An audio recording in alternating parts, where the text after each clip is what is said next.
Na última quarta-feira, tivemos o jogo de volta entre Bayern e Real Madrid. E que jogaço tivemos! Arda Güler fez 2 golaços, um jogadaço do Vinícius Júnior, o Mbappé brocou, mas no final o Bayern foi superior e virou com gols do Luiz Dias e do Olise. E aí, mano, o que você achou desse jogo? Rapaziada, vou te contar que jogaço de bola tivemos. Começa com aquela falha do Neuer, mas o Arda Güler não perdoa e faz um golaço. Após isso, também num erro de goleiro, agora do Lunin, no escanteio, o Pavlovic faz 1-1.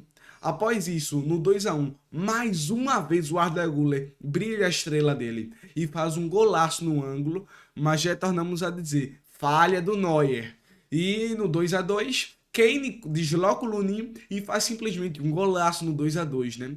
E no finzinho do primeiro tempo, Vinícius Júnior conduz a bola contra o Pamecano, contra o Laimer e consegue deixar o Mbappé na frente do gol. Aí ele broca 3-2. Após isso, no segundo tempo, o Real Madrid de fato começou bem, sabe? E o Bayern também, óbvio. Mas, tipo, o Real Madrid sempre tendo chances perigosas, jogando um futebol de transição, sabe? Um futebol reativo. Mas a partir, vamos dizer, dos 75 minutos do segundo tempo para frente, foi uma constante dominante do Bayern de Munique. Além disso, após a expulsão do Camavinga, tudo desandou para o Real Madrid, né? Basicamente, em 3 minutos, toma o gol ali do empate, que basicamente estava já virando o agregado ali por Bayern, já dando o que ali? 5-4 no agregado para o Bayern de Munique. E após isso, no último lance, já não estava valendo muita coisa, o Olise faz um golaço ali, né? A bola bate na trave e o Lunin só fica vendo, porque não tinha muito o que fazer. Mas, rapaziada, tivemos simplesmente um dos melhores jogos do ano. Isso é um fato, sabe? Se compara, se bobear, a Real Madrid, ó, se compara a Barcelona e Inter da semifinal da Champions da temporada passada, que também foi um jogaço. Um jogo muito eletrizante, tanto o jogo de ida como o jogo de volta, como foi nesse confronto de quartas, né? E detalhe, a Champions tem muito a oferecer ainda. Teremos Bayern de Munique e PSG de um lado da chave e do outro lado Arsenal e Atlético de Madrid. A turma tá dizendo que vou jogar o famoso Harambol. Mas para pensar, menos com menos dá mais, né? E vamos embora para o giro de notícias. O Palmeiras segue interessado na contratação de Thiago Almada, mas o Atlético de Madrid pede cerca de 176 milhões de reais para negociar o jogador. O valor é considerado elevado e dificulta o avanço imediato. Embora o nome siga bem avaliado internamente, a diretoria analisa o custo-benefício da operação antes de tomar qualquer decisão mais firme. Almada, que quando foi vendido do Botafogo para o Lyon, se destacou em apenas um ano jogando muita bola pelo Lyon, acabou agora nessa janela de janeiro indo para o Atlético de Madrid, mas não vem tendo oportunidades, né? Vamos ver se ele consegue recuperar seu bom futebol no Palmeiras. Acredito eu que seja bom para as duas partes. Almada já se mostrou um cracaço aqui em solo brasileiro. Jogou muita bola pelo Botafogo. Mas vamos ver porque essa novela vem sendo conduzida desde fevereiro, sabe? Desde que o Almada já estava meio infeliz lá no Atlético de Madrid, não tendo muitas chances.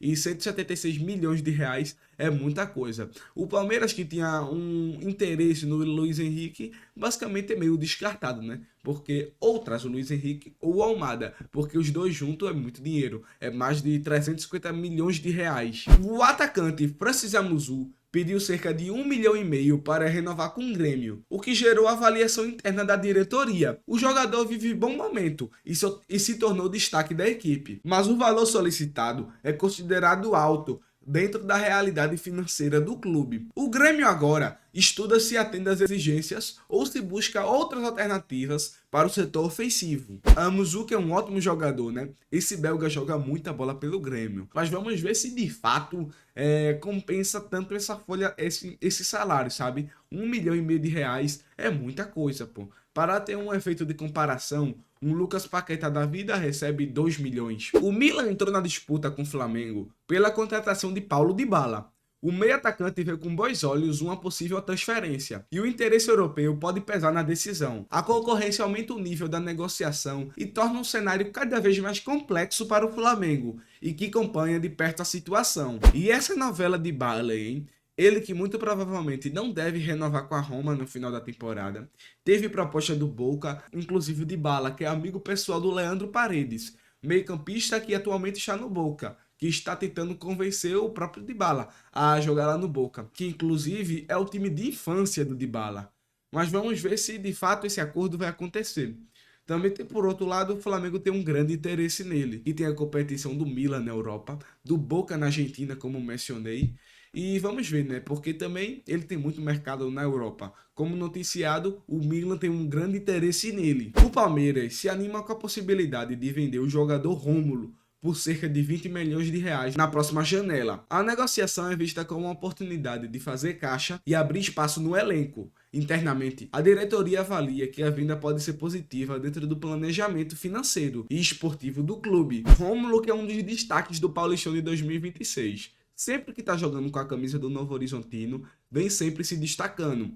Quando estava com o Palmeiras ano passado, quando ele é contratado vindo do próprio Novo Horizontino em 2024, ele fez uma temporada bem apagada, né? Não teve muitos minutos, mas quando voltou a jogar bola lá no Novo Horizontino, simplesmente o futebol dele voltou a andar. Vamos ver se ele vai fechar com alguma equipe aqui do Brasil, se vai ter um empréstimo de novo para outra equipe brasileira.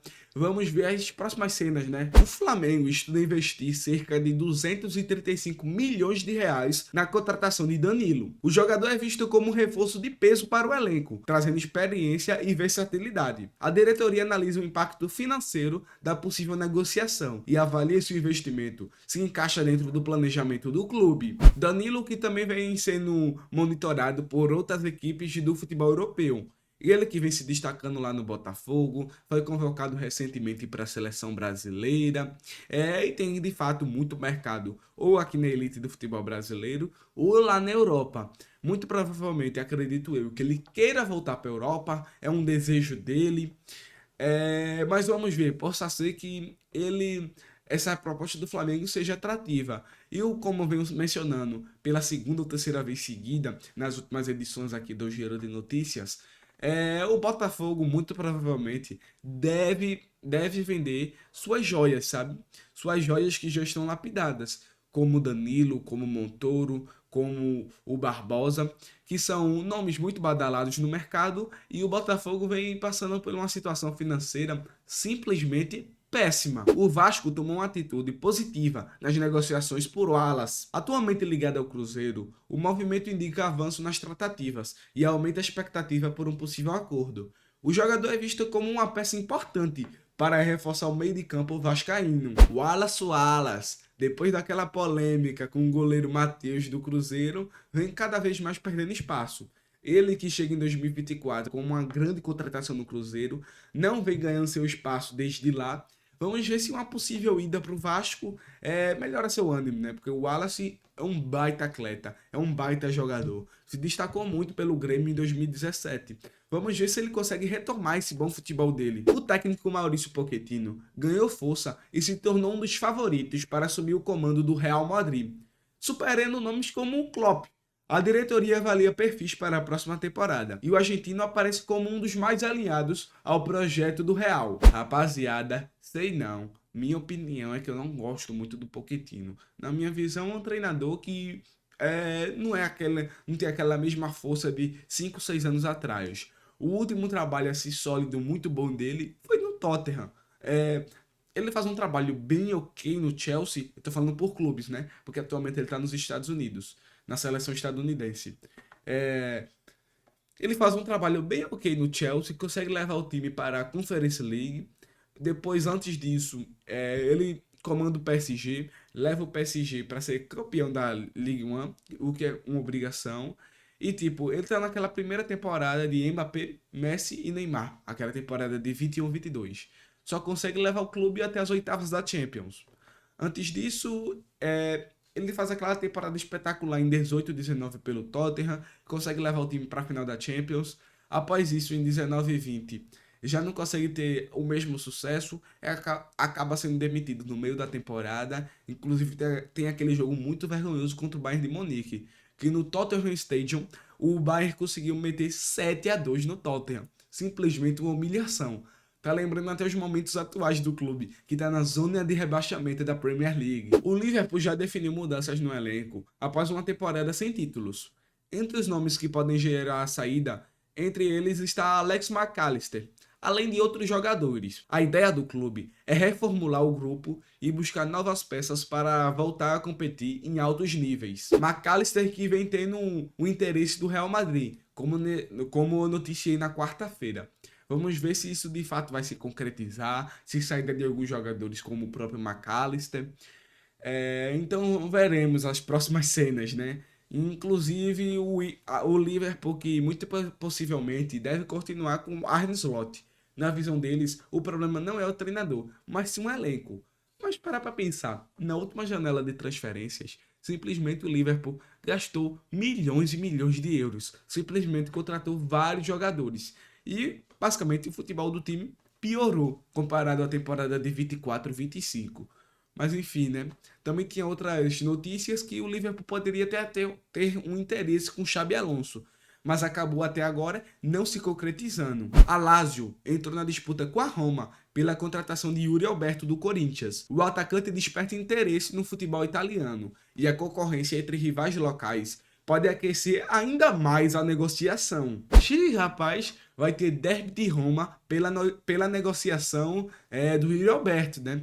Vamos ver qual clube ele deve ir. Acredito eu que em primeiro momento ele deve continuar no Corinthians, porque até agora são apenas sondagens desses clubes. Muito possivelmente essas contratações possam ser que não se concretize, mas vamos ver, como eu gosto de dizer, as próximas cenas dessa novela. Rapaziada, espero que vocês tenham gostado. Falou!